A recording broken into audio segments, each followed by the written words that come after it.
All right. Hello and welcome to Backstage with Gig Performer. My name is Brett Pontecorvo, and we are here every Thursday, or at least most Thursdays, at 11:30 a.m. Eastern Standard Time, talking about Gig Performer and how people are using it to truly own the stage, to optimize what they're doing. People sharing awesome tricks, tips, setup advice, wisdom about performing in general. And today is, of course, no exception. We have two special guests coming on today, Cameron Winters and Tim O'Neill. I've been told that that name has been butchered way worse, so I think I did it good. I think I made it happen. But friends, this setup's a pretty interesting one. I don't want to spoil all of it, but kind of as a precursor to what's going on, today's question of the day, you can let us know this in the comments, is how many MIDI mappings do you use in your live setup? Let us know. I know for me personally, I'm somewhere in the neighborhood of 21 to 25. I was trying to count a little bit before we got on, and I was kind of like, oh, it's actually a little bit hard to tell because it depends. But anyway, that's what's going on there. So we've got Cameron Winters coming on today, guitar player for Vesser. I don't know if I mentioned that, and of course his drummer as well. But in addition to that, Cameron has done a lot of interesting things, and a lot of it kind of centered around this project that he started with, where he covered every single Tool song, every single one, which is in the neighborhood of 50 some odd songs on guitar. So if you're interested in checking out this particular project, we have a link for that in the description. And it was actually part of this, I believe, that led him to even discover Gig Performer, because he was doing a whole lot of stuff with presets and all of that interesting stuff that led him to kind of be like, maybe there's a better way. And there is a better way indeed. Now, in addition to that, Cameron has quite a full YouTube channel of other things as well. Music, obviously, Cameron's a guitar player. And most recently, let's see if I can do this text history thing here. His band has just released this brand new song, which I'm not going to spoil, but this is the tune. It's called Bullet Train to Iowa. I'm going to leave that here in the comments if you want to check out that video. Brand new tune, just released. I think a lot of promising stuff going on here, so definitely well worth checking it out if you can. Now, other than that, we have other things going on as well. Coming up next week, we have special guest Samuel Williams, who is a gospel and R&B keyboard player. He's based in St. Thomas, and he's using Gig Performer not only for VST sounds, but also for controlling hardware, sending presets back to his synthesizers and all kinds of cool stuff. So if you're around next week, same time, 11:30 a.m. Eastern Standard, definitely worth checking that out. I actually have a bunch of photos of Cameron's setup that I think I was meaning to be rolling while I was doing all of this talking, but you can kind of see here some awesome stuff that's happening. Fantastic drum set here. I was asking Tim if he's planning to add any more drums to his setup. And it turns out that yes, more drums are coming. So that's going to be pretty cool. I'll let him tell you guys about that. But you can kind of see here, and they're going to talk about this in detail. Tim is also running some synths and some MIDI into Gig Performer, and everything is going back and forth using AVB, perhaps. I don't know if I'm saying that correctly, but they'll talk through all of this. Friends, if you haven't already, let us know in the comments. How many MIDI mappings do you use in your live setup? Definitely very curious. I think it's super relevant for today's setup. And without further ado, friends, I want to bring on our special guests for today, guitar player and drummer from Vesser, Cameron Winters and Tim O'Neill. Hey, thanks so much for having us, Brett. Yeah, man. It's so good to have you guys here. So for everybody who's watching right now who doesn't know what you do when you are not making music, do you want to give us like a brief rundown of what you do during the day? Like, what's your job and all of that stuff? So on lately, an average day, not doing much, but then occasionally I get asked to go to a show and do stuff with LED. So I'm an LED assist, which means I help him, an LED lead, And all that means is, you go to a concert, you see a big video wall behind it, where the guy's putting that together. Gotcha. And we'll do that for concerts and local, conferences, stuff like that. Cool. Expos and corporate events. Yeah. Stuff like that. All right. So for somebody like me who this is the first time, other than the last time I talked to you, hearing about this, are you guys the ones actually designing what all of the lights do, or you're just the ones making the design happen? It's great. It's just big Legos. Yeah, it's just big Legos. It's very expensive big Legos. Yeah. But the lighting aspect is a different department. We're more focused on video. So the video walls, big screens that you see, we network, get signal, and power everything within a couple hours. Hopefully the morning of whenever you go see a concert, and then we at the end of the show strike it, load it all out, and on to the next city. Wow. Okay. So I have to ask, because I'm just super curious, what's the most disastrous event you guys have ever done where it went really bad? Like, what's the worst? Literally the one I did a couple days ago. Okay. Yeah. Wow. Yeah, I was doing a car show for unnamed car brand. An unnamed car brand, and some of the gear was a little faulty, but it was just, you just got to roll with the punches and get it done. And luckily, I got it completely up and running within about an hour before the event started, which is very late by anybody's standards. But you can only do so much. So are you guys using, like, for this type of thing, are you using like OSC messaging to make the lights do what they're supposed to do, or is it a completely different protocol? It's all kind of proprietary stuff. It's all over Ethernet. Okay. So you either know it or you don't. Like, this is either something you do, or it's like its own thing. I didn't know about it either. I didn't know before you got me into it, and I was like, "Oh, this is awesome."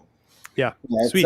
It's definitely life's kind of a comes with a lifestyle of you travel a lot, and some days, like on this last gig, I had 2 16-hour days in a row. So some days, even though you're in town, you're not home much. So it's not for everybody, but it's I enjoy it, and I'm glad he enjoys it, and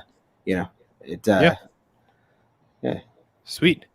So I want to talk about briefly, just so people kind of understand, like, Cameron, you started your YouTube channel and you were recording Tool covers, I believe, is your first project. Yeah. Using Logic. Yeah. It might have even been Ableton. I've been all over the place, but I was bouncing between DAWs, and it definitely evolved over the course of those covers. But at first, I'm just using digital guitar amp and some basic effects and stuff, and doing that in Logic. And every time I do a new song, having to import my settings. And then maybe I get a better sound on this song, and I got to import it to all the previous. I wasn't liking it. So, but to some extent, it was working because you still got the job done. It was sort of working. So the thing was, they announced the album, and there was approximately 113 days. So I know exactly what you're talking about, but back up for everybody else. So you did your first 40 some odd songs that were all released Tool songs. Yeah. And how often were you coming out with this? Like sometimes every day, but then sometimes, a couple of days in between. But so the project's called 113 Days of Tool, and it only took like 130 something days. Okay. Wow. So it went over. At what point in your process did you find out they were about to release a new song? It's or a new album. It was right at the beginning. So they had played a new song live. Okay. And I went, and I'm just such a nerd. I'm watching literally people's live streams on their phone of this because there was just a rumor they were going to play this song. Yeah. And so I'm screen recording this. Forget that old app they used to live stream stuff with, but Periscope. Periscope, yeah. I'm watching some Periscope feed. I'm screen recording it. Okay.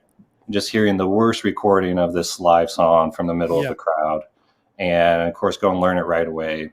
And then I think I saw some post on Reddit. Someone was asking, "Hey, does anyone know how to play this part?" I was like, "I know how to play the whole thing," and so I just put that up, and I think it got like 15,000 views in like a day. And I was like, I thought this would take more time to write that. And so, and as I'm just chatting with people, I was like, so I kind of know like every Tool song.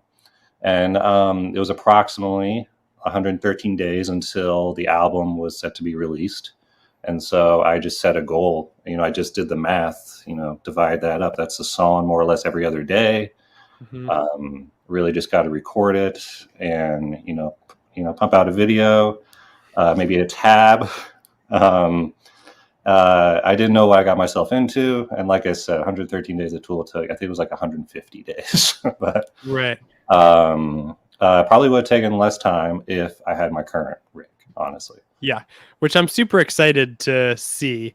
So a bit more on this before we jump into the, birth of Vesser and Gig Performer. But if I'm remembering correctly, part of the problem you were having is people started asking how you were getting your guitar sounds. Is that? Yeah. So I haven't really uploaded a video in, I think it's like 2 years. Okay. And it's because the only question I get is how you getting your tone and how can I get it? And I think if you go to CameronWinters.com/rig, you'll see my first horrible attempt at this, where it's just a screenshot of Logic and like my plugins. And I was like, this isn't the way. I was like, I can't tell people like this is what you should do because I don't want to do this.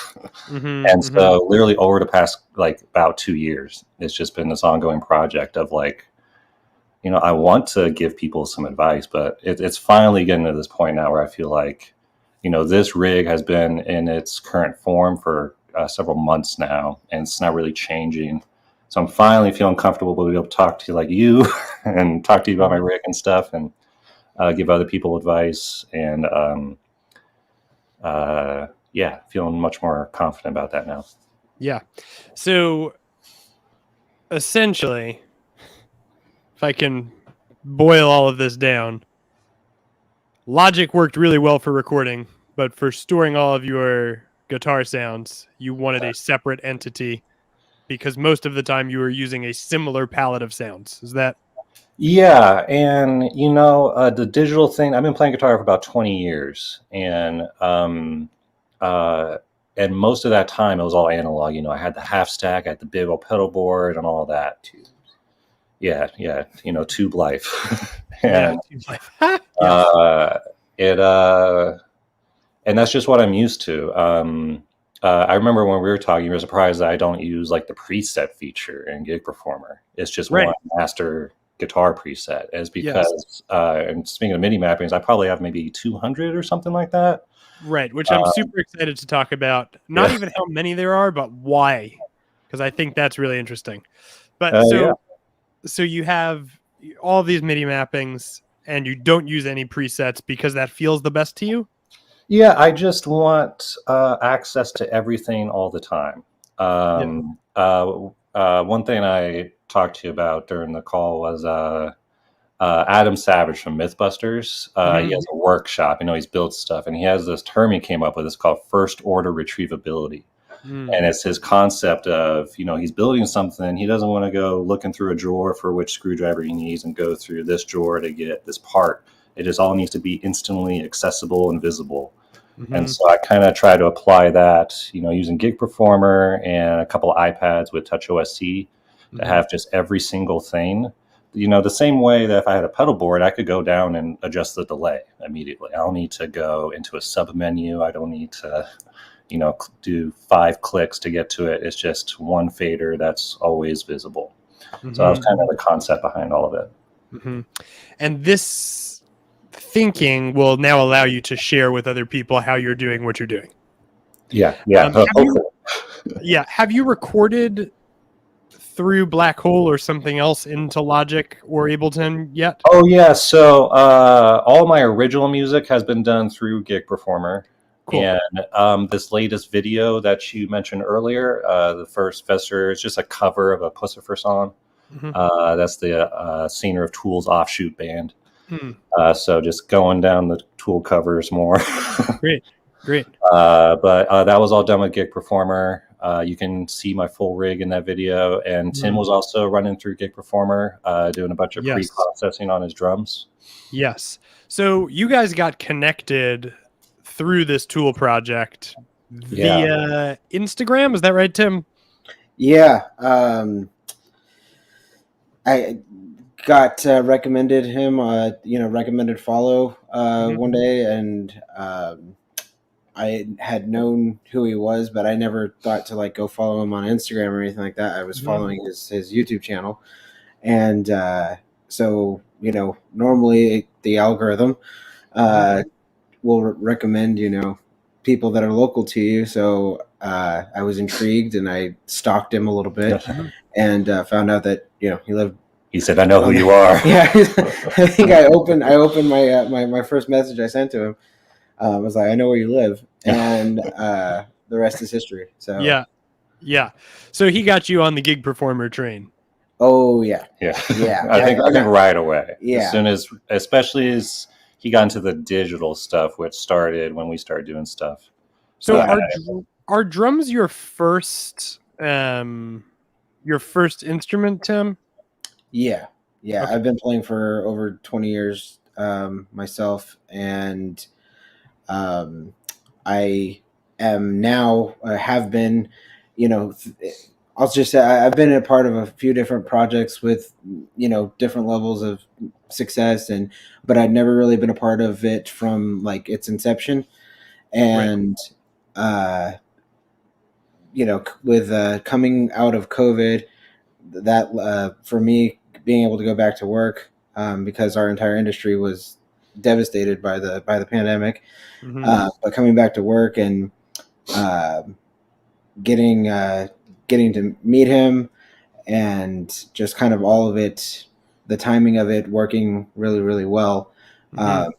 We jammed a couple of times in a studio that's like an hourly rental place, and those were the days. I should have sent you some of those pictures before the rack was built, where I just had my laptop balanced on the house amp. Oh yeah, the most basic Gig Performer rig. I think my Gig Performer rig back in the day was just a button to open up my amp on the plugin. Oh yeah. It was you got to start somewhere. So even at that point, the things he was showing me with what he was able to do with it was incredibly impressive, and intrigued me. So as we played more, and we understood that we both wanted to take this in a more serious direction and do something, we both had something we wanted to say musically. We got a monthly studio, and from that point, I've been able to build out that monster kit that you showed the picture of, and adding electronic components to it for samples, because I can now have on play through my pads any type of percussive or non-percussive instrument that I want to have sampled, and without having to lug physically any more actual drums than I already have. Right. Yeah. So I'm like, we're on the drum train, so maybe we start there and then back up to guitar land, and we'll enter GP from that direction. Does that sound okay? So I think I'm still screen sharing. There we go. Okay. So Tim. Yes. Tell me what I'm looking at from like the, what are you, how is this entering Gig Performer? What is entering Gig Performer? What's not? So there's on the left side of the kit, those 4 pads. Yeah. Those are all, it's not MIDI because inside each one of those pads, they're Yamaha TP70s. I believe it's, what is it? It's just a little analog like pickup. It's a piezo pickup. It gets turned to MIDI eventually. Gotcha. And we purchased these. Can I take it apart? Yeah, go for it. Yeah. We purchased these little I don't know. Is this just an interface? Yeah, it's called the eDrummin. So it'll take. We have a little pad over here. You can't see. To sample. Just Okay. plug Take and up to 4 inputs, and then it spits it out USB B. Gotcha. And your just gives you a MIDI note. Gotcha. Yeah. So I have 2 of those on the kit to be able to take the 4 pads from the left side and the 4 pads from the right side, and that's really at this point, drum wise, the only things that I have that are digital. I have a synth there. You can see under the left. Yep. Which is also, everything's running through Gig Performer, and Mics too. Yeah, we have a snare mic. See a mic that shares some of the toms, and then 3 overheads. Send me. And Is this the ones that are labeled? That'll be mine. Yeah, I'm scrolling down here. I think I imported Tim's second. Oh, and I was super helpful in not labeling them. That's great. Is this your? That yeah. looks right. Okay, Yeah. here, I'll full screen this again so we can zoom in a bit. Whoop. Here we go. There we go. So you've got quite a few audio inputs. Of these, some of them are just mic'd drums. Is that true? Most of those, right? Yeah, so you can see that main bundle there. It's coming out of the you got your black hole there. That's kind of just a filler. But this big chunk of stuff here is all his mics and just kind of the processing. Nice. Okay. Yeah, one thing I like to do in Gig Performer, it's because this is a really big aggregate device. I'm doing this on mine as well. Mm-hmm. It's like 60 inputs or something like that, and we move laptops often, so which inputs those are is changing. So I kind of abstracted it a bit by just adding a mixer. It's kind of just a dummy mixer, so I can name it, and then I know which input that is. Gotcha. Yeah, so there's a lot of spaghetti happening here, but because you've named these, you have some clarity over what's what. And then, Tim, right now, are you happy with how these drums are being processed, or is there any VST in here you're planning to switch out? Yeah, I mean, he's the brains behind like 95% of what's going on there. Okay. And I think it's a combination of the mics that we selected to use, but even completely, unmastered, untamed, the demos that we're pumping out with what we're writing right now. We're in our writing phase. The kit is sounding better than I could have imagined, especially for not having access to something like this before, going from 0 to 100 in the course of a year and some change has been just an awesome ride to be on. Yeah. And then your synth is it looks like pretty simple. Is this your guitar your keyboard synth here? Let me see. That'll be his MIDI controller synth. Yeah. Okay, great. So you've got one VST synth that you're using, and I'm assuming you're changing presets occasionally in there, or not even? I haven't really. Whenever we're writing and jamming stuff out, he's doing most of the synth work. Gotcha. Occasionally, I'll hold a note to. We're still working out how we're going to dance. Yeah, because in our big picture, our entire lighting and video show file and everything is going to be fired from our stations via MIDI. That should be the next episode. That's right. Because I don't even know if I mentioned that. The plan is the whole lighting show is going to be out of Gig Performer via MIDI. You did mention it, and okay. I was like, it's been maybe 2 weeks since the last time we talked. I'm like, they're going to come back and be like, now I'm controlling all of the lights and all the audience members. And I'm controlling your lights now. Yeah, exactly. Okay, so drums are being processed through Gig Performer, you have some MIDI controllers coming in, and it's what's kind of crazy is, and I guess it should be like, of course you can do this, but Tim, you're saying even the demos you're recording like are sounding way higher quality than you would expect them to because so much work has been done up front. Yeah, honestly, the demos that we have, just the drum tracks sound better than some of the mastered tracks that I have released with previous projects. Yeah, it's another level. So cool. I love it. Okay, so let's pop over to the guitar side. Mm-hmm. So, I guess maybe start wherever you want. Ooh, that's but dangerous. It's dangerous. Well, okay, the things that I think are most interesting is like what problem you were trying to solve that led you to have this. I mean, it's a very robust setup, right? So, like, I want to know what friction did you hit that made it start to turn into this? It worked out well with the live stuff. So it all kind of happened. I guess the first thing that happened is before I met Tim, I'm doing solo stuff and also doing just recording for my other band, Atonian.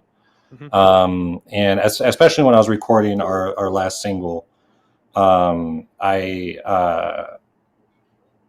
really used Gig Performer to be able to keep the tone consistent throughout the whole recording process. And I'm a big fan of recording just the raw output of the guitar. Sorry, not the raw output, the like as if I was micing a guitar cabinet. Again, I kind of like the old school feel, but I like the convenience of all the digital stuff. Yes. And so to be able to basically offload all that stuff out of Logic and be able to just record what I'm hearing in the Logic, it was a game changer. Yeah. And then when we started playing together, it occurred to me, like this is what Gig Performance for is actually meant for live stuff. Yes. And then turns out it's been working great. Yes. More or less what we got going on is it's kind of like currently my in-ear monitor mix is what I really use it for. Mm-hmm. Tim's got his own mix going on his set. Because when we first started jamming, I had my Gig Performer rig, but he was just analog drums and we're playing through a PA. I can't hear anything. We're trying to play along to some Tool songs. It's just can't hear anything. Mm-hmm. And so, we need in-ear monitors. How are we going to do this? Okay, we'll plug into a split out of my Gig Performer and we'll listen to my mix. Well, I don't want to listen to your mix where the guitar's super loud. I need to hear the song to play the drums to. Okay, well, you need your own mix. And now we're here with 2 MacBooks and AVB Ethernet between them and all sorts of stuff. Sweet. Okay. You want to show us inside your wiring view maybe to bring a little bit of life to that? Yeah. You got it on screen there? I do. Awesome. Do you want me to put the picture on or do you want to share from your end? Whichever is more convenient for you. Maybe share it from your end so you can point to and zoom in to what we should be focusing on. You got me on there? Yep, looking good. Okay, great. So just like, can you see my mouse? Yep. Okay. So just like on Tim's, I have an aggregate audio device here. This is just pulling in. I'm sure you've talked a lot about Black Hole. Just to recap real quick, it's just an internal routing audio device. If I send something to the output of it, it'll show up on the input of it. Mm-hmm. And so what that allows you to do is if you set the output of, for instance, Gig Performer to Black Hole, I can set the input in Logic to Black Hole, and that'll give me anything going in the Black Hole. Yep. And at the end of all this spaghetti, it's going into a Black Hole eventually for recording. But I'll start at the top. Got the aggregate device here. We've got 2 Black Holes. I use the Black Hole 2 channel for kind of my computer. So we start every kind of jam session. We'll just jam a Tool song or something. Mm-hmm. So this is how I'm getting Spotify and stuff into Gig Performer. Gotcha. Mm-hmm. And it's going to be too hard to follow the spaghetti, but from here, it's getting split off to me and to Tim. Gotcha. So Gotcha. No, I see that clear as day, right? You got two of them right coming. there. Yep. Yeah, that blue line right there. Yeah. Wait, that blue line or Yeah. great. Which I guess is good as time as I can just bring up AVB. Yeah. Yep. The people in the live audio world might be familiar with Dante. For those who aren't familiar, instead of kind of imagine like a mixer, you know, have channel 1 through 10, and each is a different audio source. Instead of having to have a chain that follows, you know, each channel, you can kind of just, it's as if those channels exist and you can grab the audio from it anytime. So what it allows you to do in a live environment is multiple computers can access the same inputs and same audio and route it however they want. AVB is it's kind of the open source version of that. It's built into every Mac in the last like 5 years or so. And all it requires is an Ethernet cable. And so between my computer and Tim's computer is just an Ethernet cable. And Tim's stuff is coming in through here. So these 16 channels here are actually coming in over Ethernet. And again, with the like kind of abstraction, I've kind of just got some dummy clips here. Dummy mixers. So I know what's what. Former Ableton users.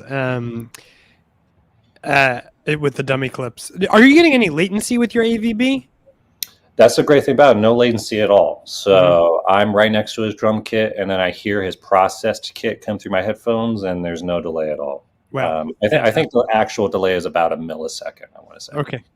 Okay. That's a fantastic thing to know. So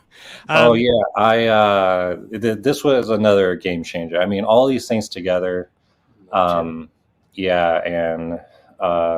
We've tried just about everything. So anyone watching trying to do something similar, please listen to me. Gig Performer, AVB, Black Hole, Touch OSC. Yeah. I just saved you so much time. Yeah. But coming from Tim, I got his drums as a stereo mix. I have his pads separately. And then what that allows me to do is have my own monitor mix of him. So I can adjust his Black Hole, his synth. And and then I got the same thing going to him, so he's got a monitor mix. In terms of guitar stuff, so one of these inputs here is just my normal interface. It's just a normal bus-powered interface. Okay. And this is where I use the rack space feature. So it's coming in, and I'm sending it to the rack space here. So if we jump over the guitar rack space, just for clarity for people who are watching. What you just showed us is in your global rack space, and this is where it goes to your local rack space, where you're doing what you were about to tell us before I cut you off. No, that's correct. Yeah, thanks for clarifying. Yeah, I'm coming in. All this stuff, the global stuff, is mostly my synths and kind of Tim's stuff. It's stuff I need access to all the time. Yep. Whereas, and the way I use these rack spaces. Again, see much simpler on this guitar rack space. I have a guitar and a bass.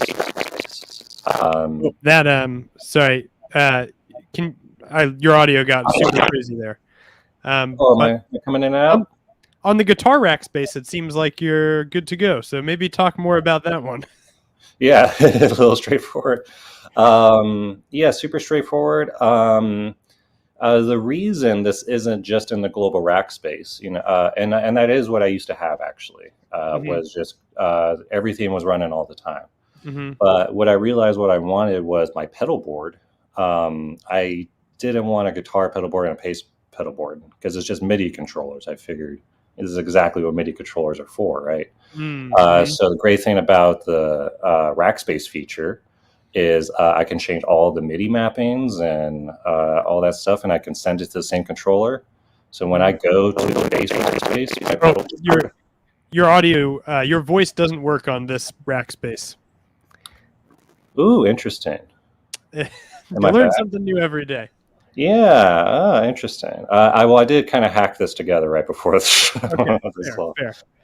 So I won't go to the bass, but what happens is it allows my single pedal board to control either the guitar or the bass, depending on what I'm doing. Because obviously I can't play both at the same time, so it works. Gotcha. Not yet. Gotcha. Yes. Okay. So you've got all this stuff going on, and I'm actually going to share my screen momentarily here. Okay. So for those of you who were watching and want to know how this all connects, this is how it all connects. Do you want to talk us through this, what we're looking at here, and then maybe we can look at your front panels and OSC and stuff? Yeah. So the short version is we have kind of identical rigs. So Okay. we have MacBooks. Yep. Those are going into a Thunderbolt dock. Yep. The AVB component, all that's going on is in that Thunderbolt dock is a little Ethernet dongle. Mm-hmm. And those are connected over an AVB. That's that middle line right there. That's the thing connecting the blue, which is Tim's rig, and the red, which is my rig. Yep. And hopefully, by the way, you can download this stuff. I'm not sure if that'll be linked available, but if not, I'll throw it in the comments after. Did you send that to Eunice, or was that just to me? I'm not sure. We'll make sure it's in there. We'll get it. Yeah, I'll make sure it's available for you guys to download this. I also have my just the Gig Performer file available for anyone that wants to go mess with it. Awesome. But more or less, everything's just going to this dock. The great thing, all of this stuff runs off one Thunderbolt cable. So when we go in, we just plug in our laptop's one cable, and then we're hooked up to all our pads and all our pedal boards. We're and ready for launch. Yeah, ready to go. Yeah. But Tim has to stay back to set up all of his drums. No, they're all set. That's why we have the monthly studio. It's right. awesome. I guess I'm like thinking about you guys showing up to a gig, and Tim has his own van. For I have all my kit is on a rack based system, so it's in four main components, and so it should slam together pretty relatively quickly. Positive. I like this. I've dealt with the stands for every single item on your kit for too long playing live for over 10 years, and I'm over that. So now it's all rack based. I'll never go back. I love that. So there's a pro tip for drummers out there. If you have a kit that you need a pilot's license to operate, then you need a rack. Fantastic. So I guess the next level of this setup here is that you can control everything all the time. Yeah. So can we talk about Touch OSC? Yeah. Give us like a brief, tell us for people maybe who don't know, like what is OSC and why might it be better than MIDI for certain things? And then we can maybe drill down. I can show you. I'll show you exactly what happened with me. So I got my MIDI controller here, right? Okay. And right at the top, I got 8 knobs there, right? Yep. And it doesn't necessarily matter what they're for, but I'm trying to control, a couple different parameters. Yep. But with these knobs, so I go to adjust the cutoff here, and now pause there. I made me big instead of you. Go ahead. And I'm upside down too. I go to adjust this, but it's a physical knob. And so my cutoff's here, and that's where I like it. But then I go to change, excuse me. I go to change my preset or something. And now my knob is still in that position, but now the cutoff is no longer matching that. And so the road I went down first, not knowing any better, was like, there's got to be MIDI controllers with like motorized faders out there or something. And sure enough, there's lots of MIDI controls out there with encoders where, instead of a knob, it's lights. Mm-hmm. So I got one of those, and it was kind of a little sketchy. And it also just didn't do what I wanted. All the MIDI controls meant for controlling a keyboard rig. I have a couple of knobs. And as you'll see in a second, I needed way more than like 8 knobs. Mm-hmm. And not quite sure how I found it, but found glorious Touch OSC, the only thing that competes with Gig Performer for my love. Fantastic. Yeah, it's the perfect companion to Gig Performer. So what this allows me to do is, so what you're looking at is a custom interface I was able to make with Touch OSC. Mm-hmm. That's completely custom to this Gig Performer rig. And what I can do, even just through the app directly, is like add, faders and stuff, and I can give them a MIDI message. And the reason I use it is because being a screen, if you go back to that previous example, I changed my cutoff. When I go to change the preset and now the cutoff value is different, TouchOSC will be able to reflect that. And yeah, that's been kind of the main thing is same with my pedal board. I had to go kind of get a whole new pedal board because I would change something in the computer and the pedal board wasn't reflecting it. So I was kind of always guessing what was going on with my rig. It's like, oh, did I adjust this parameter? Is that guitar effect on? But yeah, now I can just glance at TouchOSC. I believe I have it patched in here. Oh yeah, yep, perfect. Yeah, and so this is my guitar page here. Okay. What I do, I have 4 iPads at the moment. Okay.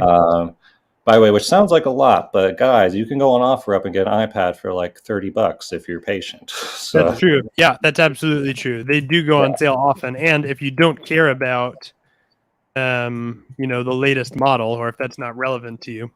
Exactly, and it's not. The great thing about TouchOSC is I think we have an iPad 2. I mean, it's one of the old aluminum ones. It's like thick. Wow. Okay. And it runs TouchOSC great. Wow. But so I have 4 of those, and each page is always open. But I do have the option to go to any page on any iPad just in case. But this is my guitar page, and like I was talking about, every parameter I need is just quickly available. And are you sending it as MIDI or are you sending it as OSC? I actually am doing it as MIDI.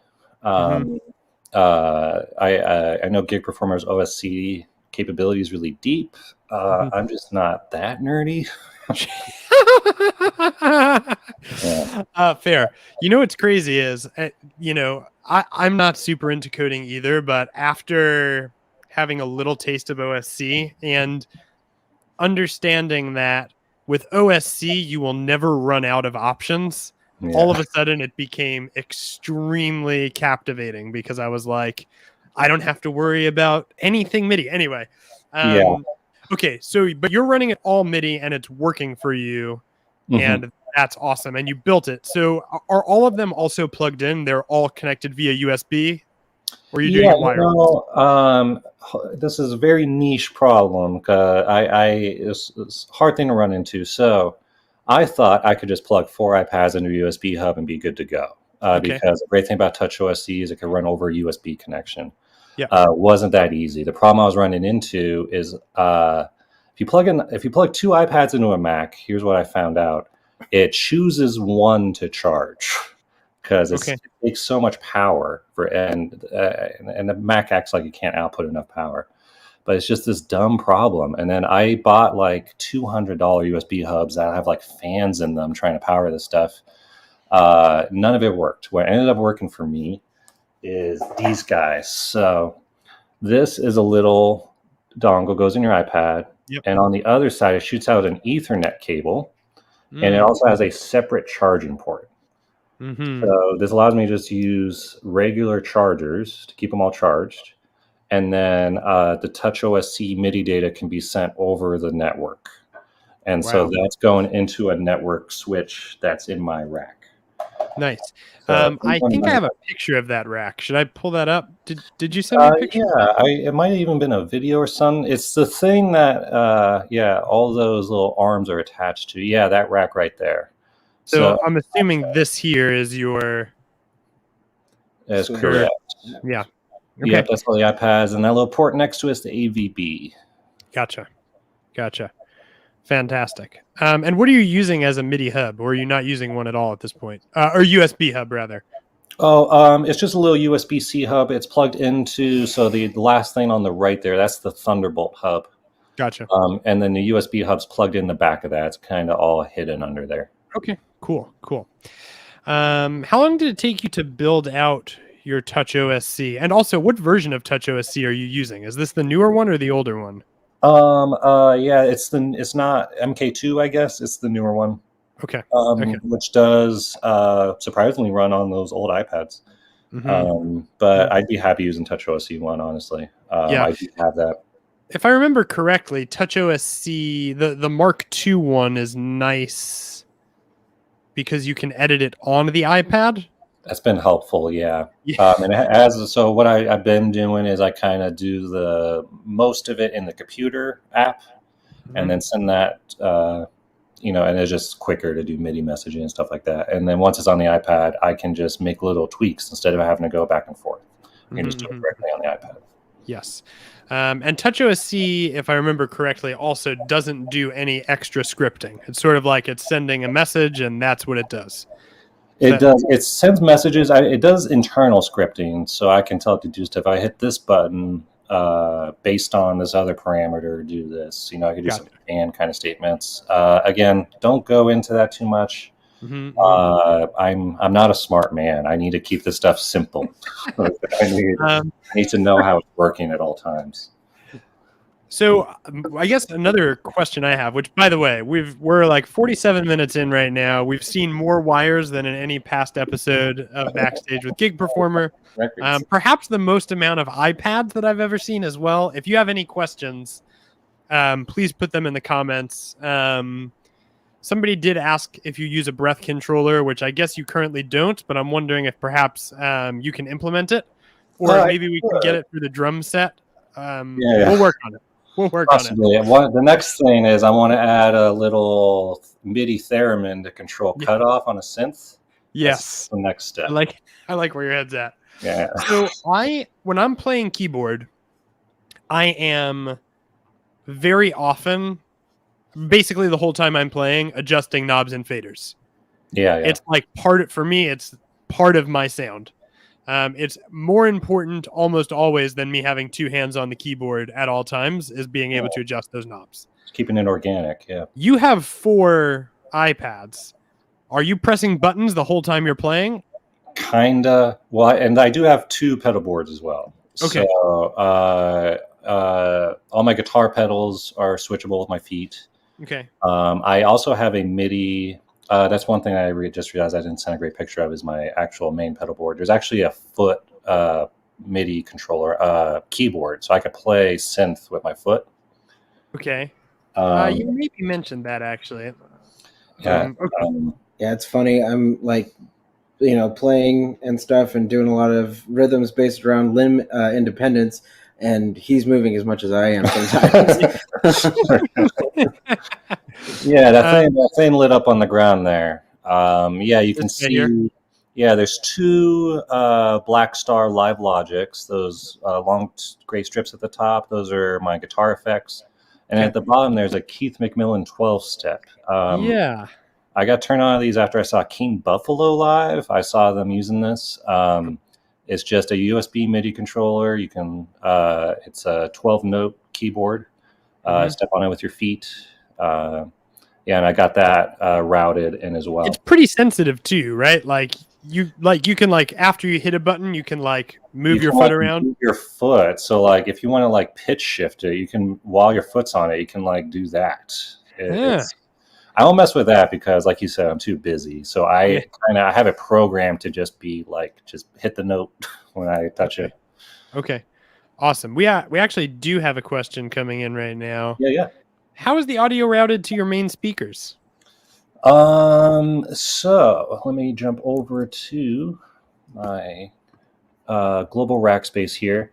So after all is said and done, so I have my main mixer here, which is what you can see on my TouchOS. I guess I can't switch over at the same time here. But I have my main mixer here. So everything I can hear, this is what's going to go to the speakers or my headphones. Once I'm happy with the mix, you can see everything comes from the mixer down to this point. It goes to a master bus. I think I'm no longer seeing your Gig Performer. Oh, excuse me. There you go. Okay, cool. We back? Okay, great. So from this mixer is where everything that's coming in is getting mixed, and it's all coming into just a master fader here. Gotcha. And that's just, letting me, honestly just mute it when I need to. I got a limiter after that, just to keep things in line, just in case. And what's been really helpful during our writing process is, and actually you guys just recently really revamped your recording options. So I'm probably going to switch to that. But this was before that. This is just a little plugin that allows me to hit a button on my TouchOSC and it'll just record whatever the output is. Mm. And then so everything's being channeled through here, and then this is getting split off to my main output on my interface. Mm-hmm. And it's also getting split to another black hole, so I can just record whatever I'm hearing, like in the Logic or another program. Wow. So the shortest answer is that you run audio to your M4 and then you plug into the house from the M4, or plug into your speakers or whatever. Yeah. Okay, awesome. Well, that makes a ton of sense. It's like complicated in that there's a lot of moving pieces, but it's simple in that there's nothing compound. Its complexity comes from the stacking of a lot of simple concepts. Yeah, and a lot of the complexity, the use isn't complex, which is Right. what I try to go for. But Right. the kind of behind the scenes stuff gets a little complex. Yeah. For instance, there's some things. Actually, I don't even know if I showed you this before. Here's a great example of some gig performer can do that. I can't think of anything else I can do. Mm-hmm. So I have a looper, Mm-hmm. and I ran into an issue. So this looper used to be on my master bus. So I just wanted to loop whatever I was hearing. But then I realized, oh, well, I'm hearing Tim. So now I'm looping Tim's drums. And I can do that for playing live. So what I've been able to do is offshoot all these things to another mixer here. And what this lets, and then the looper is totally separate from the main output. And what this lets me do is basically select what I want the looper to do. So I'm kind of like adding functionality to this looper. Right. So Tim can be playing, and I have him muted, and I can be looping just my guitar. And I can also be playing my foot keyboard live and only loop the guitar, so it doesn't loop the synth. Mm-hmm. Yeah. So it's like the routing is really flexible. Yeah, right. It's kind of complicated routing, but at the end of the day, what it looks like is I can just go to my looper and I can select what I want to record. So the behind the scenes kind of tough, but the end result is I hit the guitar button and I'm looping the guitar. Yes. Yep. I love that. That is, yeah, it's like it makes it a playable instrument. It makes it a part of your setup. That's fantastic. So you are always pressing buttons. You're playing things with your feet. You have 4 iPads in front of you. Do you guys have kind of a thought timeline on when you're going to start trying to play out? Or is that still in the future? I know you mentioned you're in the writing phase, but I guess you both are like super Tool fans. Super Tool fans, yeah. Album, Summer. Okay. Okay. I like his optimism, and then shows. I mean, no reason right after that. Yeah. Okay. Probably realistically, July, August, maybe September, depending on our schedules. Yeah.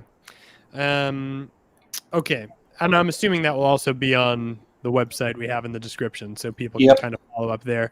So this is Harry, who is also using Helix. So are you using Helix Native? How do you change your guitar sounds? We can only see one instance.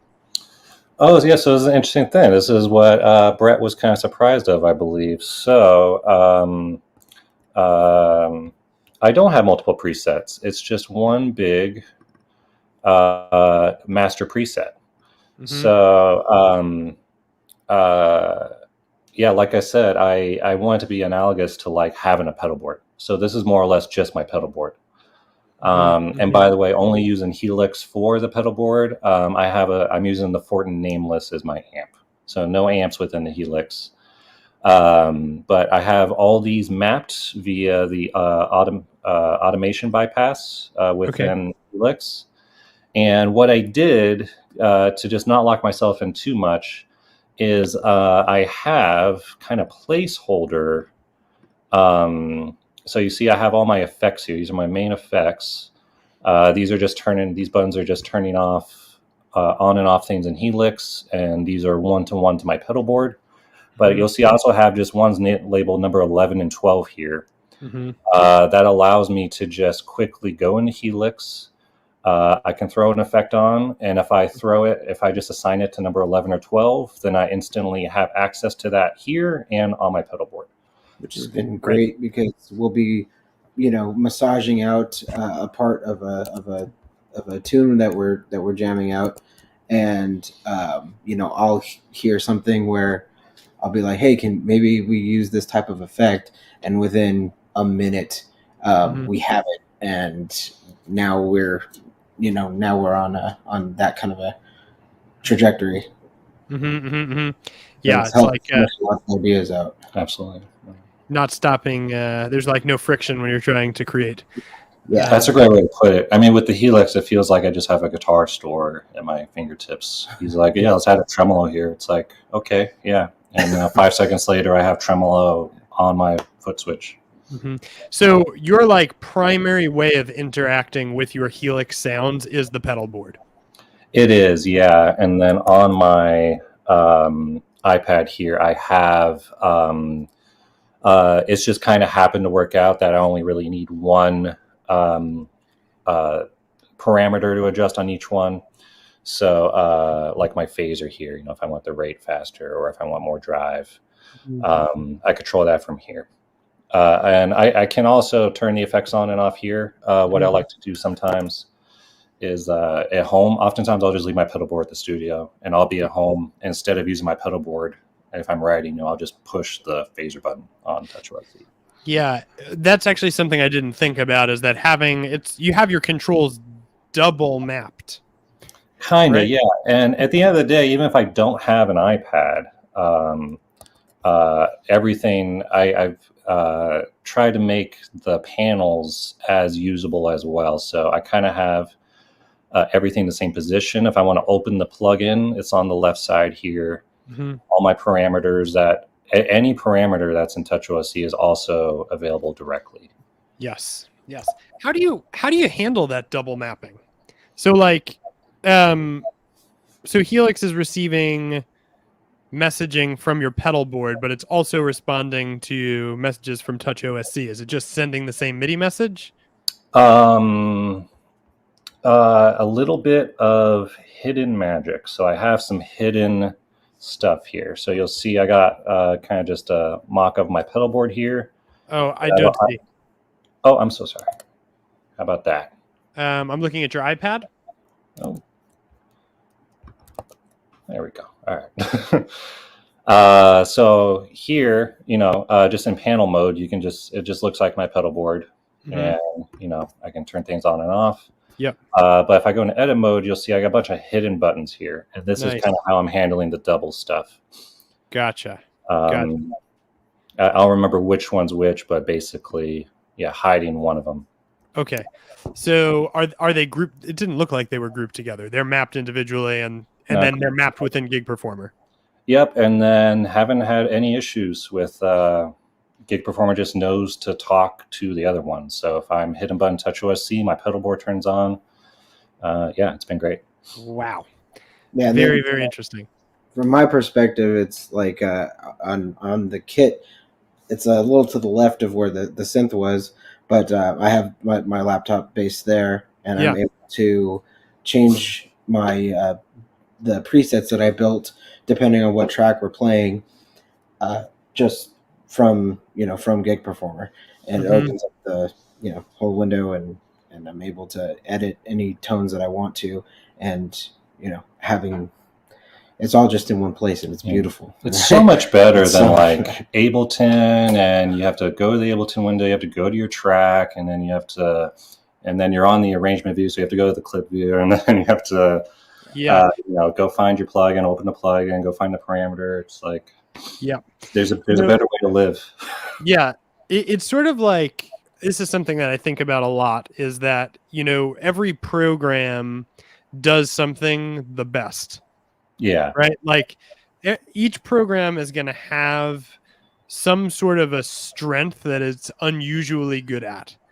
And if you are able to clue into what you need to accomplish and compare that goal across the strengths of each individual program, you're able to figure out relatively quickly what the most effective tool is to use what you're trying to do.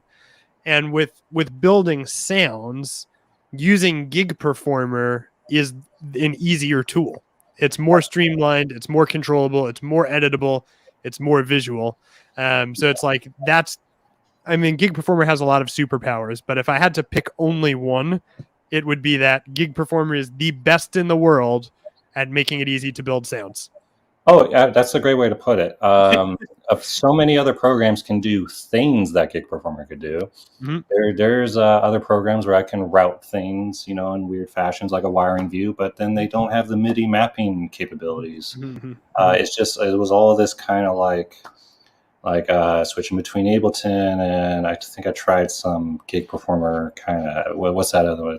I don't want to give them names, but some people trying to pretend to be Gig Performer on like a main stage and stuff like that. Sure. And, they all have benefits and cool stuff, and they have some of the features of Gig Performer, but Gig Performer is the only one that has everything in one place.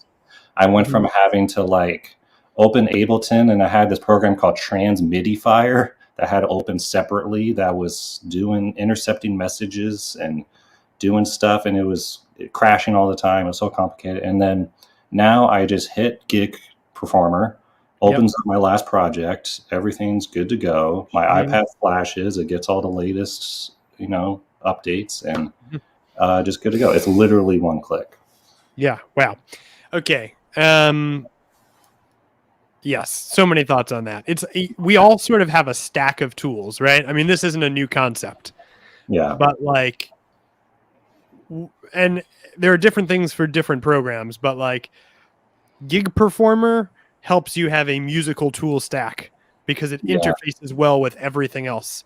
So you're using your Helix Native, you're using your iPad, you're connecting drums via Ethernet, you're processing your sound. It's pulling together all of your tools, your VST tools, your hardware tools, your external hardware tools, your MIDI controllers, your physical instruments. It's pulling them together in one place and allowing them to all work together easily. Yeah, it's incredible. It's we literally could not do what we're doing right now without it. No. Yeah. Okay, so I should have given you guys a heads up here, but usually we do this once, but there are two of you here, so we're going to do it twice. The question I ask everybody is, if you could give one piece of advice to somebody who is brand new at using Gig Performer, they were just getting started, what would you tell them? That's a hard question. Yeah, I'm sure. I'm like, how long has it been since you've been a beginner? I don't overthink it. So I spent so long staring at a blank panels page, trying to decide what I wanted to do. The best way to do it was literally just start putting knobs and going from there. So using it, and then so what we're doing every time we're in the studio, anytime I run into a problem, I'm making note of that and I'm fixing it. So if I'm realizing, I want this effect handy and I don't have it, I'm making note of that and I'm adding it to Gig Performer. But instead of trying to find where it places, I'll literally just throw it on top of a meter, just get it in there and then sort it all out later. It's better to have the sounds and have it working for you than have kind of a pretty interface. That might be kind of a niche thing, but that's one thing I really did run into is when you have all the power in the world, it can, it can stop you. It can, but just start building it, and eventually you'll have something like I got. Yeah, I need to find a word for this, but it is of every power user that comes on, or any functional user, any user who actually can make Gig Performer helpful for them, who's using it for real, they are all saying the same thing, which is that build what you need. Yeah, don't overthink it. Build what you need. Tim, what are your thoughts on if somebody's brand new, they're just getting started with Gig Performer? What would you say? Well, I mean, for myself, coming from only playing acoustic drums, and only recently coming into this whole going down this whole rabbit hole, I kind of consider myself a part of that demographic of new users. And I'd say just from my perspective, it's like, I mean, obviously it doesn't matter what instrument you're playing, you can apply this to your arsenal. Mhm. And with the just overall, it's, you know, simple customized way that you can build your own interfaces. You can retrofit everything to your, you know, to the way that you think, and that is such a helpful tool to be able to have. And you know, there's nothing I've experienced like it. And I just kind of guess I struck out, you know, or hit the grand slam, whatever, you know, sports ball of coming into this and going pretty much straight into gig performer. Yeah. So it leaves me speechless, some of the stuff that we're able to do sometimes on the fly. Yeah, that's awesome. I guess that's the other thing too, is like gig performer is not super opinionated. Yeah. So you can very much, I think, use the word retrofit. Eric pointed out that the second most shared tip is that the support forums are awesome. Oh yeah, very, very helpful. Yeah. Are you guys in the forums? I never register, but I definitely have been helped by the forum for sure. Yeah. The forum is, I can say a bunch of great things about it.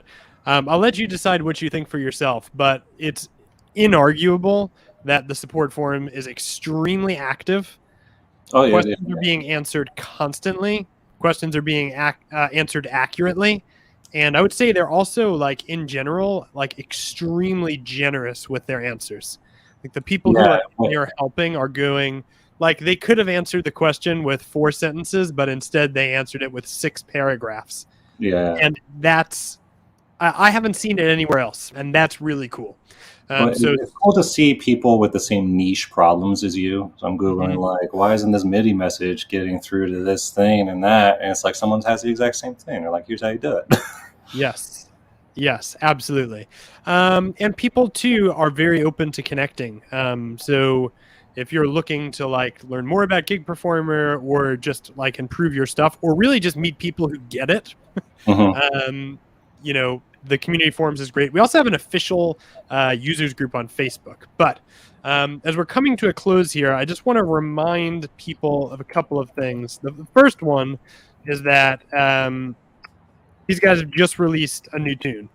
So just put that back in the comments. Go listen to it, because you'll actually be able to see what they're doing. And it's all backed by gig performer. So if you watch it, you will hear all of these wires in action, which is really, that's the point, right? That we can hear it. There are links in the description if you want to check out the website. Cameron did a really thorough job with all of the links. So everything in there is valuable and well thought out. So thank you for doing that, by the way. I was like, wow. No, thank you for indulging me. I think what I sent Eunice was like, hey, if this is too self-indulgent, please delete some of these. Super helpful. But yeah, so guys, thanks so much for being here. I appreciate everything you have, championing your success. Let's make sure we get a gig performer in action page for you guys if we haven't already. Have we? Let's do that if we haven't. Yeah, absolutely. But thank you so much. It's been a pleasure. And I've told you before, but big fan. You know, been inspired by a lot of stuff on the show, so it's been great. Thank you for your time. Yeah, absolutely. All right, friends who are watching, we'll be back next week with Sam Williams. So if you are using hardware keyboards and you want to check that out, or if you're just curious what he's doing, this guy is like real deal keyboard player doing amazing, awesome stuff with hardware. Thanks again to Cameron and Tim, and we'll see you all next week, same time. Thanks so much.